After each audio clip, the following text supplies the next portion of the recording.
Once upon a time, there lived a man named Jack, a normal guy like you and me. One day, he hears the gentle, quiet voice of God impress upon his heart that he wants Jack to become a pastor. Jack's heart is strangely warmed by this encounter with God. He pictures himself serving God, teaching the Bible with a passion, loving people, and seeing them blossom in their faith. And he envisions the people in the church loving him. So, he goes to seminary.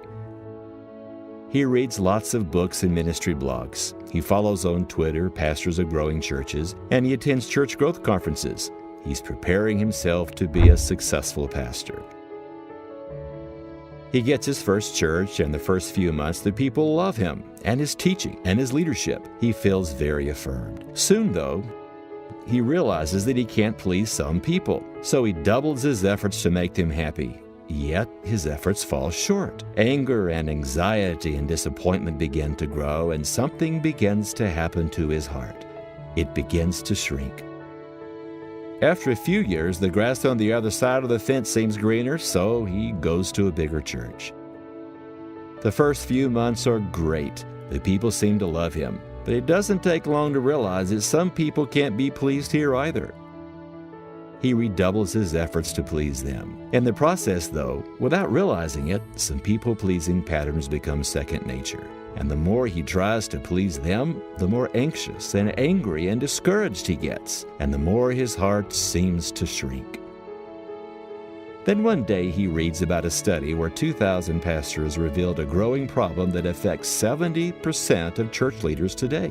It's called approval-motivated leadership. The more he reads, the more he realizes that he himself has become a people-pleaser. Sadly, he admits that trying to please church critics and unhappy boards has muffled the voice of God and shrunk his heart further still. So he makes a decision. With the Lord's help, he's going to change. He starts to speak his mind and stand his ground more often. Slowly but surely, he catches himself when he starts to people-please. He worries less about what others think about him, and he begins to quit trying to make the critics happy. Over time, and with lots of hard work and prayer, Jack's joy in the Lord and his passion for ministry begins to return, and he begins to hear God's gentle, quiet voice, for his heart is once again full.